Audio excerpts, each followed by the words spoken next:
Yeah, how much time left of my program? Oh, okay. How long is your program? Is it like 3 years, 4 years? It's 4 years. Nice. That's much.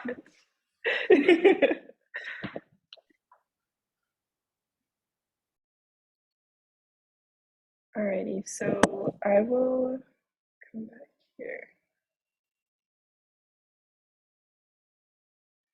Hi everyone, welcome. I know people are going to be entering as we get started. We'll wait just about 1 more minute, and we'll turn the waiting room off. And then we will go ahead and get started with today's journal club. Um, Here in the chat should be it's the link for Ruth's paper, which we'll be discussing today. So if you haven't already, feel free to give it a skim, look at the topic for today, and if you've already read it, you can also maybe even pre-populate your questions in the chat, since it'll be a short presentation and then question and answers right after.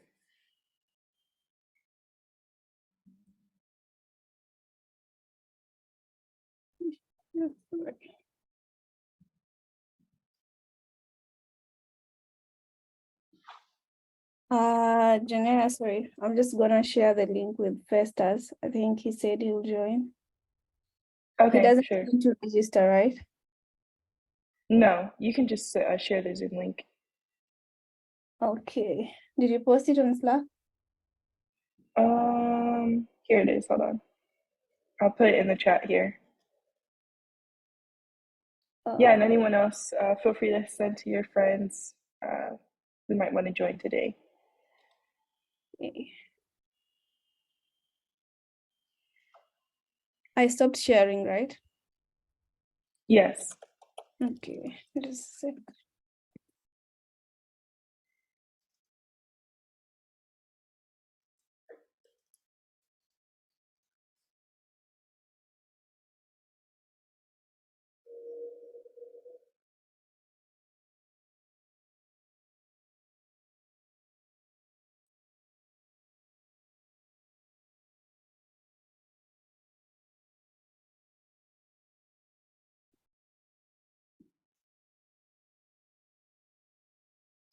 All right.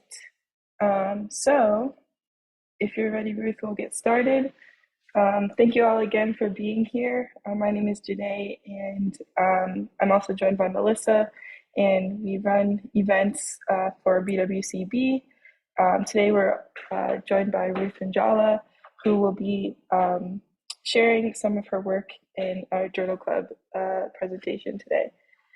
So usually Journal Club has historically been an internal event just for BWCB members, but we are moving forward with some more open format events, and I really felt that this paper was really impactful and would stem a lot of great conversation within our computational biology community. And so we're happy today to have folks from outside the network joining us. Usually journal clubs are last sometimes in total 30 minutes, which by the way, we definitely won't use the full hour today. We might use just 35 to 40 minutes, depending on discussion. But it's preceded by about 10 to 15 minutes of presentation and us just, walking through the paper, very informal. And also feel free to ask questions throughout. Today's event will also be recorded since it's an open event, and we hope to have this recording on our YouTube channel. So if you are interested in engaging in conversation later or would like to share today's discussion with any of your peers, feel free to do that after we posted that on YouTube. Am I missing anything? Yeah, feel free to unmute, turn your videos on. It's a small group today. So yeah, discussion is going to be really informal.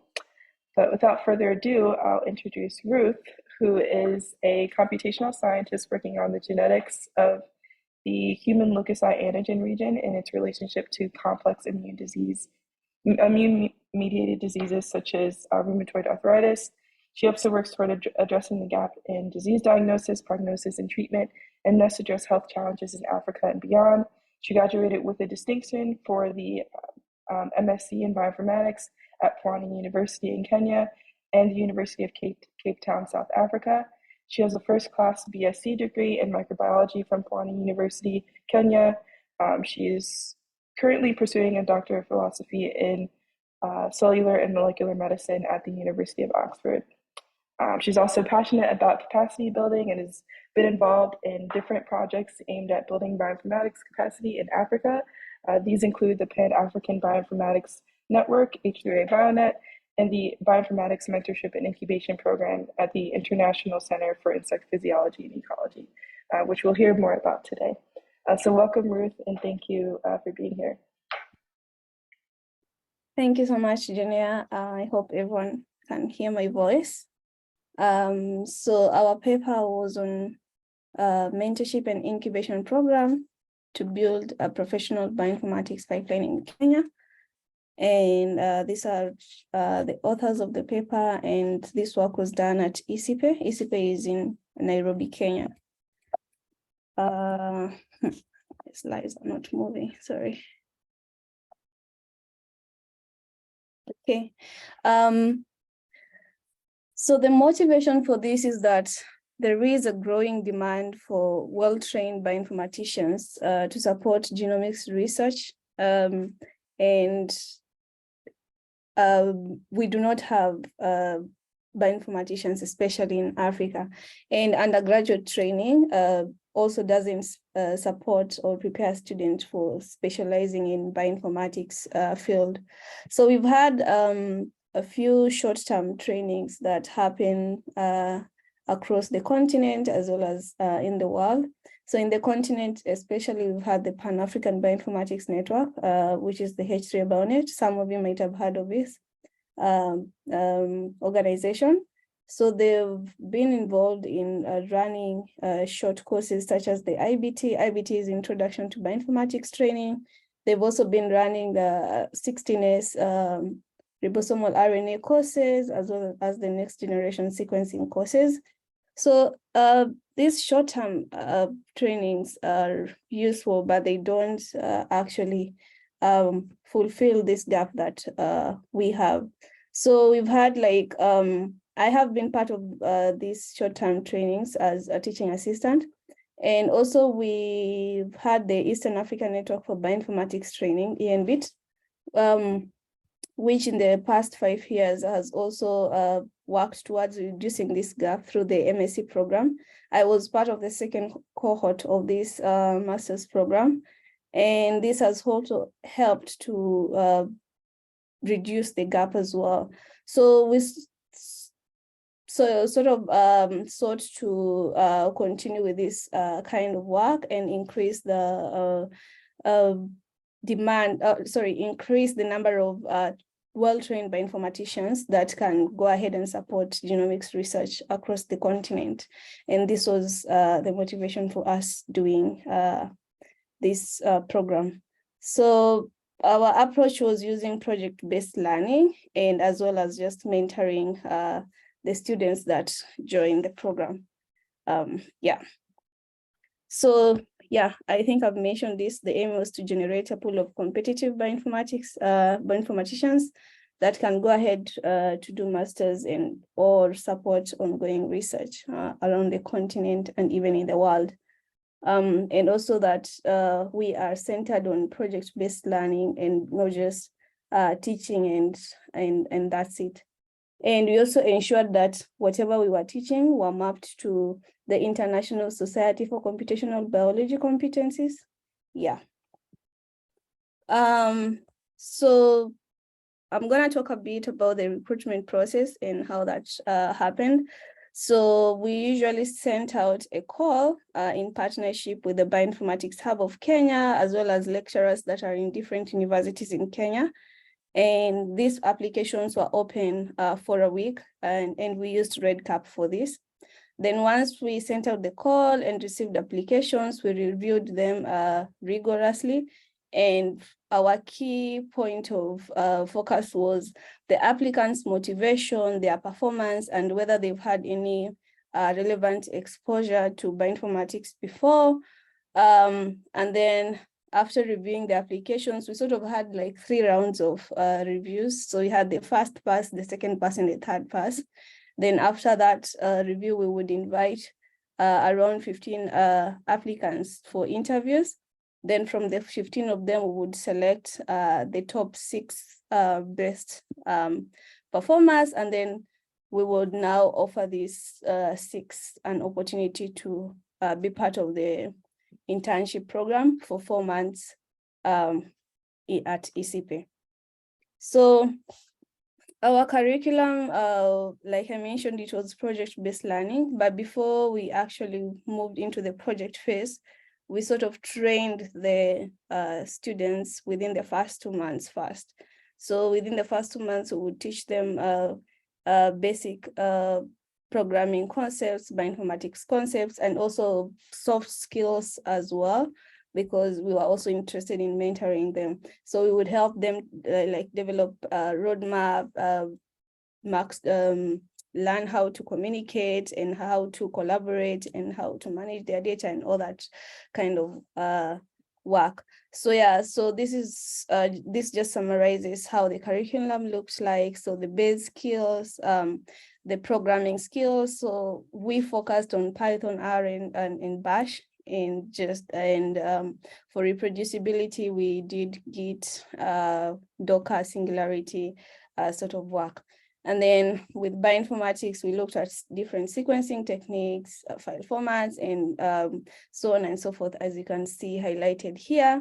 Then once they had finished the training phase in the first 2 months, we then assigned them mini projects to work on collaboratively. So we sort of grouped them into either pairs or trios based on how on how the projects were, and also based on what the interns were interested in doing. So yeah, we've had different mini projects, and they sort of range from whatever you're seeing here. So we had RNA sequencing, 16S ribosomal RNA analysis, data mining, microsatellite mining, and also advanced workflows. So this is using Nextflow language and variant calling as well. Yeah, so this was sort of this is just a summary of the curriculum, and we've put a detailed work about the curriculum in our paper. So if you look at the paper, it will explain everything in detail. So, sorry, and this one just summarizes also the projects that we were looking for, that we assigned the interns. I think I've already covered them here, but this also just shows them in some details. So our key focus was on that, in as much as we are assigning them projects to do, we had to ensure that the projects were also open and reproducible. So they all revolved around reproducibility and open access and open research. So all these projects are published on our GitHub website. So if you just search mbbu.github.io, that's our website. I think I'll post it on the chat later on, but you can access the projects that the interns got to do during their period at ECP there. So yeah, this one just highlights few of them, but when I talked about 16S ribosomal RNA, so some of them worked on developing a workflow for it and characterizing the Kenyan honeybee. And then for RNA sequencing, they did the analysis following the H3 bionet standard operating procedure. And then this is the ITS genomic analysis, where they focused on fungi species that are present across Madagascar, Kenya, Tanzania, and Ethiopia. Then a few of them also focused on just standardizing Nextflow pipelines that are already available for different sort of analysis, genomics analysis to be precise. And then we have the data mining, where they did like de novo assembly, followed by microsatellite mining. and we had another team doing machine learning and AI. Yeah, so this was some of the projects that they got to do. And like I mentioned, more details are on the GitHub page. So far, we've had 6 cohorts that have completed or that have gone through this program. And the total number is 33 that have passed through this program. Most of these students have already secured funded MSc programs within Kenya and as well as outside the country. So most of them are also in different parts of Europe, the United States, and yeah, so on and so forth. And some of them have even gone forth to secure themselves job opportunities as well. Yeah, some of them are working in Kenya and some of them are working abroad as well. Yeah. So we also sort of, after the internship was over, we sort of got feedback about the modules that we taught and how relevant they were. So this bar plots here just shows where the participants would rate themselves before the internship and after the internship. So this is HPC, so working on the high performance computing environment. So as you can see, the bar rises after the internship, showing that for most of the interns, their skills had improved on how to work on the high performance computing environment. And this applies to all these others, so like pipeline and workflow management. So we sort of did both SnakeMake and Nextflow, but we mostly focused on Nextflow, and we see that also that after the internship, the skills of the interns improved greatly, as well as Python and also R and R Markdown. Also, we just sort of wanted feedback on whether the topics were relevant, whether the content was organized, whether the materials we provided were helpful, and whether the time was sufficient. So everything, so you see most of them strongly agree about the relevance of the topic and that the content was organized and the materials were helpful. The only concern would be on the time. So most of the interns complained that the time was too short. So we sort of propose that if people are going to adopt this sort of project-based learning, they might wanna increase the time maybe from 4 months to 6 months or even a year, if possible. Yeah.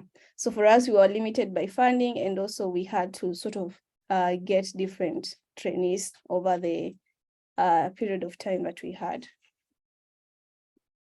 So the key lessons that we picked from the mentorship program was that you need to recruit for curiosity, the desire to learn, and the interest in whatever you are working on. So for our case, it was bioinformatics, and we noticed that for the students that we recruited, the ones that had the curiosity in bioinformatics, the ones that were willing to learn, they actually showed very good performance at the end of during the course of the program, as well as at the end of the program. And that's why most of them have transited into good opportunities. Also that having a dedicated training lead would ensure project delivery. That is also one key lesson we picked. And I wasn't there from the start of this program, so I picked it up from Festus Nyasimi. I'm not sure whether he's joined, but he was supposed to join. So we've been able to show that having someone who would take the lead, and that someone who's committed to such a program would ensure its success. Also having structured training, and also just incorporating the project phase and not just training without the projects also ensures and contributed to the success of the program as well. And we would highly advise that for people who are going into training, in as much as we just train people with the skills that they need to acquire, I think it's also vital if we get to expose them to projects so that it challenges them to practicalize whatever skills they've gained in the training. Also, one thing maybe I didn't mention is that we had weekly check-ins and code reviews once we assign the interns the mini projects. So every week, every Friday, we would go through what they've done, what codes they've been able to write, what problems they're facing, how we would assist them with the challenges they're facing, and so on and so forth. And this continuous evaluation helped us a lot, and it helped the interns to improve their bioinformatics skills greatly. Also, that you need to align projects and mentorship with the institution's research. So for instance, our institute was focused on insect research. So the projects that we had were mostly centered around insect research. And we therefore had people that, or mentors that the interns could actually reach out and ask for support as well. Yeah, and I'd like to thank my supervisors at ISIPE, Dr. Masiga, Dr. Caleb Kibet, and our project manager, Karen Wambui.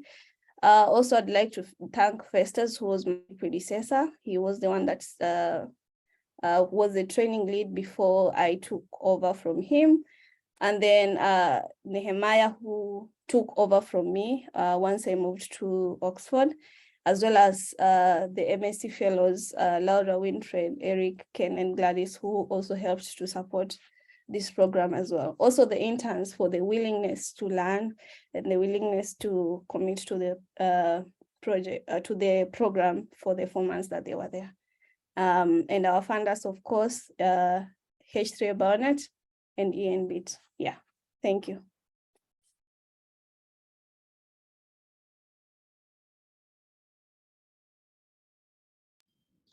Awesome. Thank you so much, Ruth. That was a really great presentation. I think a really succinct summary of a project that I'm sure had a really big impact. Does anyone have any questions to start? If not, maybe Melissa. Feel free to unmute.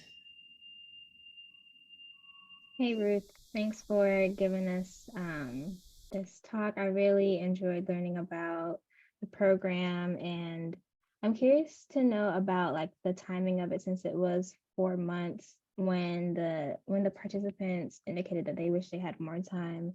Did they mean, do you know if they meant specifically on like the learning aspect of it or the practical project-based projects? Yeah, it was the project phase. Yeah.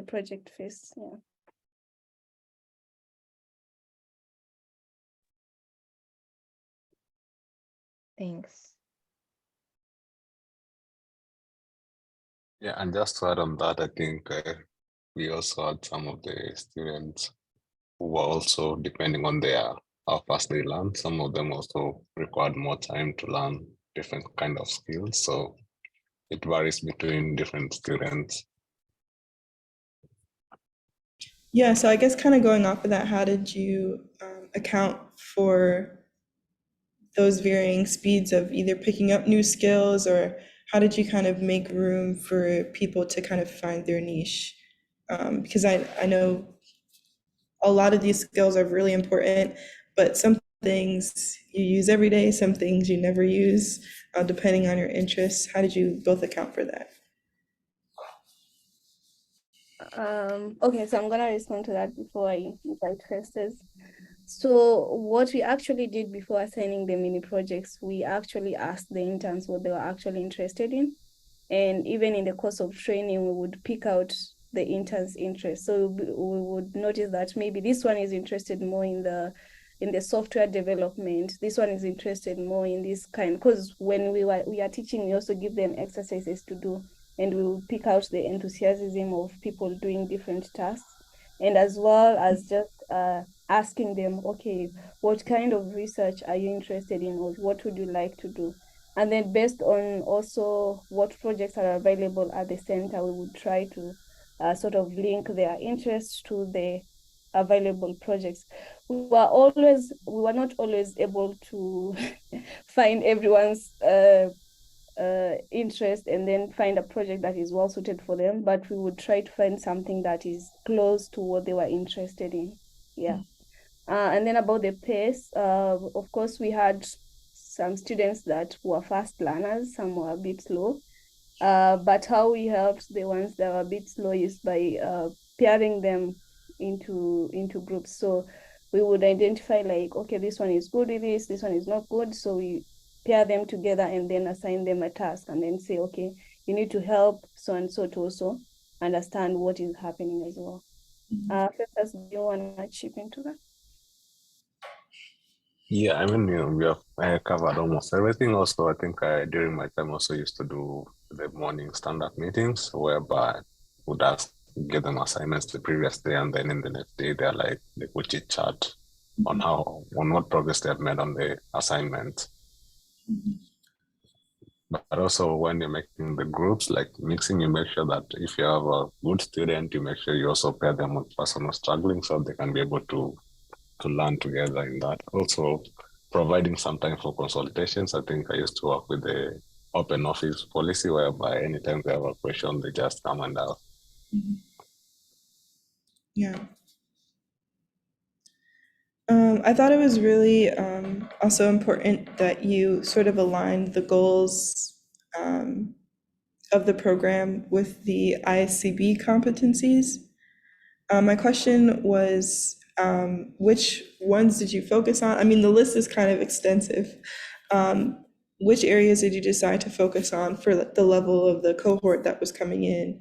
And did they know that sort of the program was aligned to these competencies? Like, did they know that there's sort of a rubric of like some skills to look for it to in order to be like a well-rounded bioinformatician, if that makes sense? Yeah. Festus, do you want to have a go at that? Yeah, so I think most of the time when they started the program, we are looking at basically just giving somebody a foundation to start with, and then later on they can bud into whatever researcher they want to be. And that's why we first of all looked at the key skills which you need most across many bioinformatics field. And then now from there now combining with other kind of skills, writing, social skills and whatever skills. So basically, first of all, we started with our base foundation, and then based on somebody's interest, then they could choose a path on the mini project. But the main thing was first of all giving them an exposure of what's happening in the field of bioinformatics, and then from there they can be given a guided growth path to where they want to be. Yeah, and to add on that, I think in the paper we show which ISCB competencies we were mapping them to. We were mapping the courses to, yeah.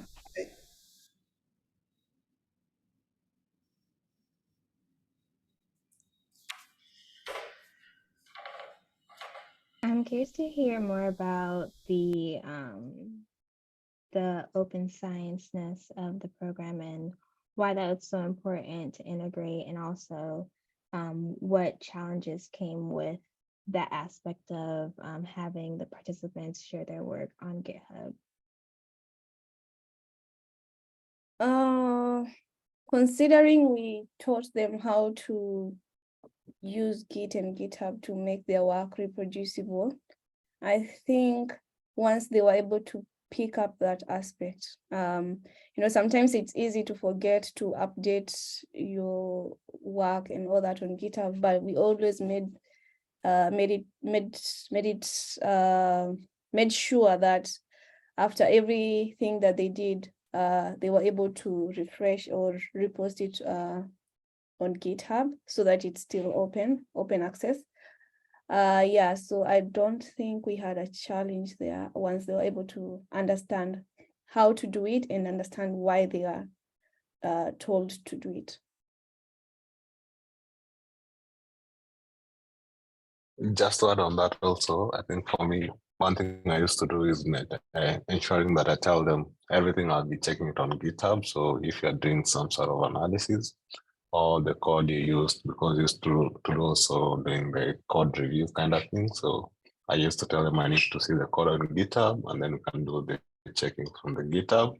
And again, also not forgetting the fact that some of the interns worked on projects which are not yet published or very new. So for those, I think some of the code was locked in the earlier phase of the project, whereby it was private until when the researcher is ready now to publish the work. That's when now it is get disseminated from there.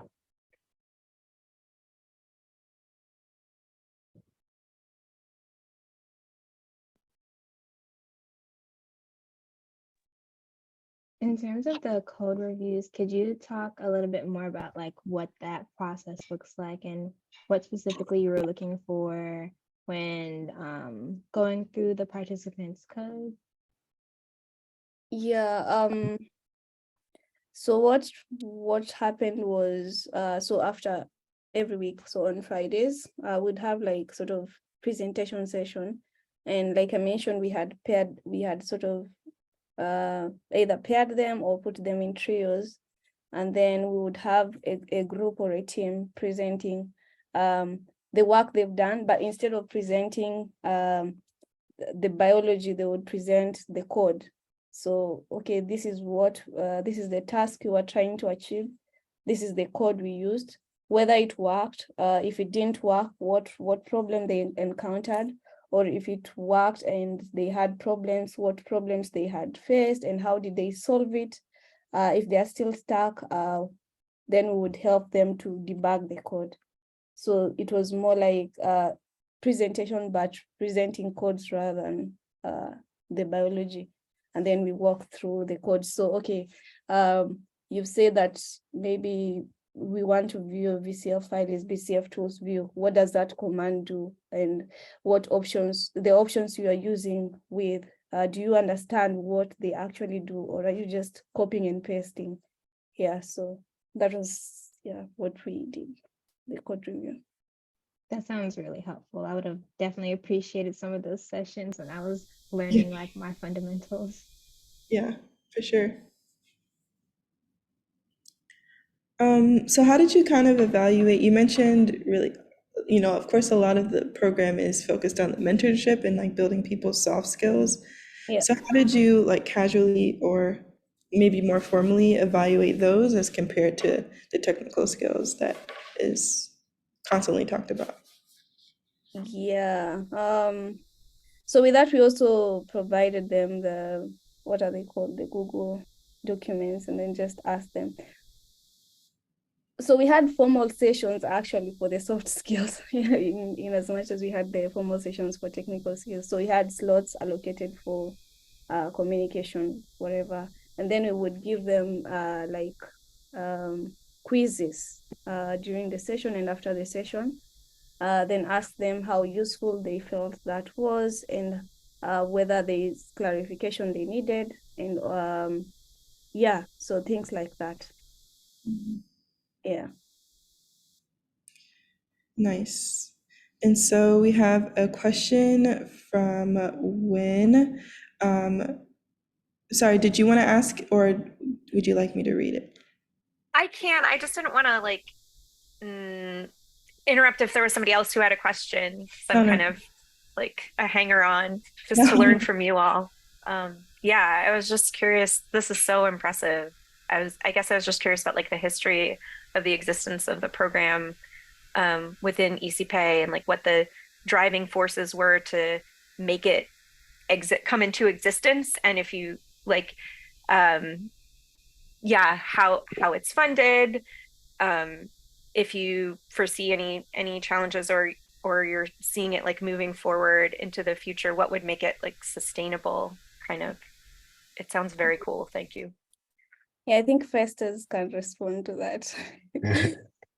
Yeah, I think for the program, I think probably back in the day we are looking at especially people getting into the MSc cohort. I think we got some feedback from people most of the time struggling. So we wanted to look at maybe we can have a step before, first of all, somebody to decide on the path they want to take. So first of all, giving them an exposure. Is this something you're interested in? So from undergraduate. So we have this kind of platform whereby we could take students in there, those are interested in learning bioinformatics, and then from there, once they go through the program, and then what career path are they going to take? Are they going for masters or kind of getting a job within the field? So from our first cohort, actually, it was very successful. Most of the students either got into their PhD programs or master's programs or got jobs. So based on whatever cohort we took, and they learned really very well in the kind of the things we wanted. That was the idea was, first of all, to provide a platform, since most of the undergraduates don't get exposure to the bioinformatics skills, to expose them to the skills. And then from there, they can decide if there is a field they're interested in going or what path they can take with their research life. That was for the conceptualization. But I think initially there was funding from the ENBIT for running the training. And the aftermath, I think Ruth can take from there. Yeah, H3 Barnett came in to also assist and chip in with the funding. Yeah, and that's so about sustainability. That is actually a question that we're also trying to find an answer for, because most of these programs, they heavily rely on funding. So we might have the enthusiasm to continue with, but we also need the funding for it. So actually the sixth cohort is the last cohort, and the program ended with them. And this is because the H3 Barnett funding actually ended. So they had I think you've heard of H3 Africa, right? The Human Hereditary and Health in Africa. So they were given funding by NIH first for 5 years and then another 5 years. So they've been running for 10 years and the funding came to an end last year. And because H3 Barnett is part of H3 Africa, the funding ended with that as well. So yeah, we are still not sure about continuity of it yet. Fingers crossed. Yeah, what would it take to keep it going? It seemed like the having a dedicated staff person was pretty important. Yeah. And then are the rest of the trainers like students and faculty within the program? Are there fellowships for the participants as well? And then like not a ton of materials, but money for compute, like. Yeah, so the person who took over from me, Nehemiah, is still at ISIPE. So the training lead is still available. The compute resources are also still available because they were using desktops at ISIPE, and the training room that is still available, and they have access to the HPC as well. That can also be arranged. So the only concern is because the training lead has to be paid, and also the interns have to be given a stipend for the time they are at ISIPE. So I think the problem would be, or the concern or the challenge would be the funding rather than the resources or the personnel. So the personnel are available, the resources are available, but because there is no funding, so the program had to come to an end. Yeah.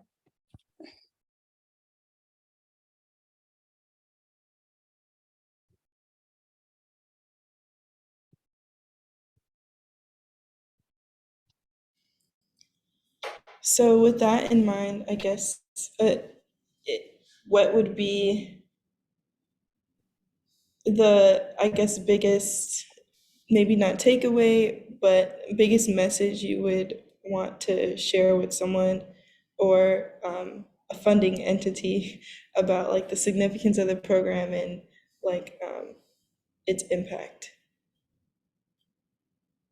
Yeah, maybe I should let Festus start, and then I can. I mean, you can start. Okay. I think we all have seen the kind of impact this program has had since its inception. Even though the 4 months period look or seem like a short time period, we've had like significant transitions from the program once the interns went through the program. So if you compare it to just a normal attachment or a normal internship, which sometimes lasts for 3 months, and if you compare it to the project-based learning approach that we were taking, there is actually a very huge difference between the two of them. And most of these students, like we have attested, most of them are working abroad. And it's majorly because we don't have opportunities for them to work or to continue studying within the continent.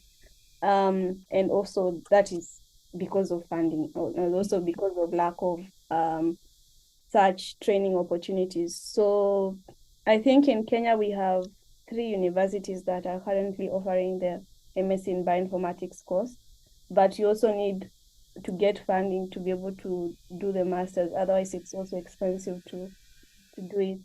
So I think for any funder that would like to support this course, I would say that it's a very good course, and it has like the benefits are like they are out in the public. We can see them and we can attest to them.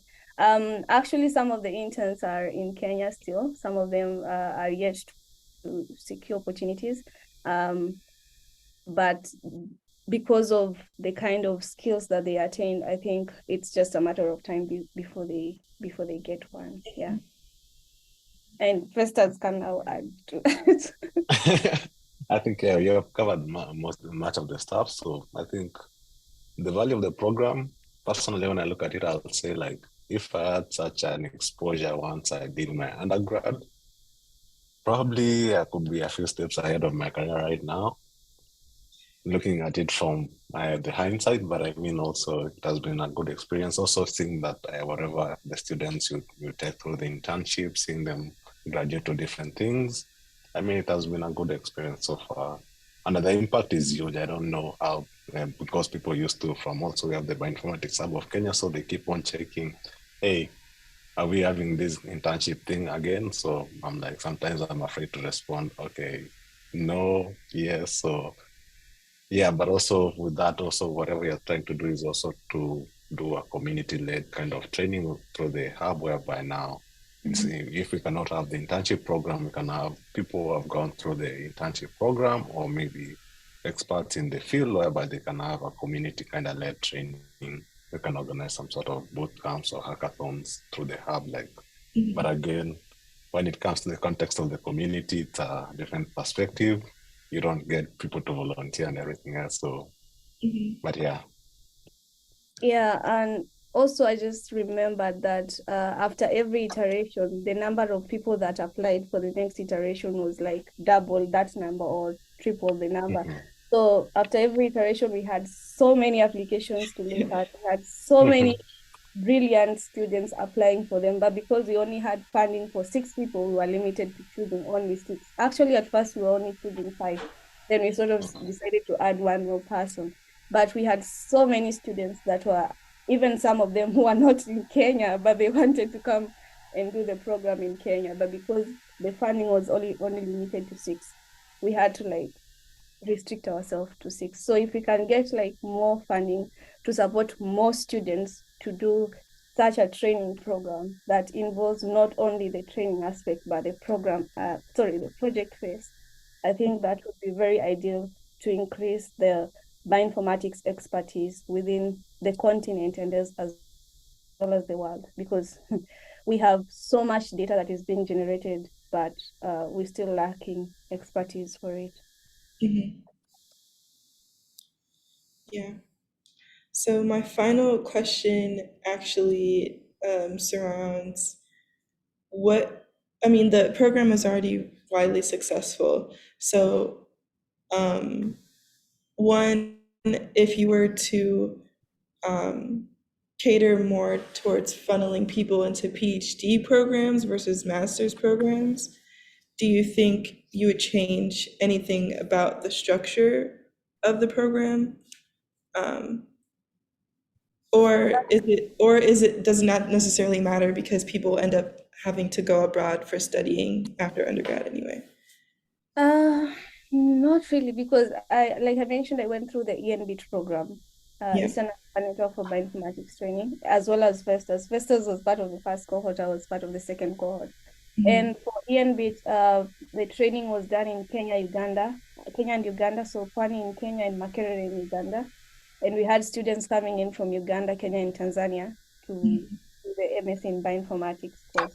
So we can still do these kinds of trainings in Africa, right? We don't have to let people go abroad for them to get like training opportunities if we can get them back at home. So if we have this kind of programs running within the continent, I don't think anyone will be going away. But because we do not have them, so it pushes people to look for where opportunities are, and that's why most of people end up abroad. So like the ENBIT program, the MSc Bioinformatics, the fourth cohort is in their last phase right now. And after the fourth cohort, that's it. That's the end. And also the problem is because ENBIT is also still part of H3 Bionet and H3 Africa, whose funding has come to an end. So I think it's just because we don't have funding for these programs. But otherwise, because the training approach is still the same. With the masters, we still did, we were doing 2 years. The first year was the coursework where we were being trained and doing different courses here and there. Then the second year or the second phase was the project phase. And now we had more time for the projects compared to you doing projects in 2 months, you do the project within a year. So you can imagine the kind of skills and knowledge you acquire within a year is not compared to the skills you acquire within 2 months. Yeah, so it seems like it really boils down to the monetary support, the funding, because the pool for where that, like the source for where that was coming from was basically like one place, one or two places that absolutely. those have run their course. And I when put in the chat, is it possible for this program to be connected to or funded through DSI Africa, which they put a link to in the chat, but DSI Africa is actually sort of continuation of H3 about it, but only that now they've given funding to different people, and so it's still sort of the same people in across the continent, but not everyone has gotten DSI funding. So like the team in Kenya, I think the team in Aga Khan got the funding, but for them, they are not interested in training. For them, it's they are interested in research. So I think we need to have funding that is directed towards training and capacity building, which is what the ENBIT program or the program we did, the bioinformatics mentorship and incubation program, was centered around. But if we have funding for research, then it's not directed towards training, then we still are short of funding. I hope that answers the question. Awesome. Well, we basically lasted the whole hour almost, so I want to give people an opportunity one more time. If you have any questions, feel free to put in the chat, or you can email us and we can send that over to Ruth. But thank you again, Ruth and Festus, for being here to support the conversation. This is a really great initiative, and I think just on behalf of the network, we're also thinking critically about these types of problems and how to expand opportunity and access. And I think collectively we have a lot of room to think about how we can create more of these sustainable programs and support our peers who are not in the US and within the continent of Africa. So thank you so much for helping to bring this conversation to light. And thank you everyone for coming and contributing to the discussion today. We will have Journal Club sometime in the future, but our next event, which will be sort of the last for the summer for now, is our seminar, our Black and Comp Bio seminar series, and that will be on July 26th. So if you haven't already, please go to our website and register for the Zoom link. But yes, thank you again for engaging today, and we'll see you next time. Thank you for the invite. Thank you. Of course. Have a good day, everyone. Bye.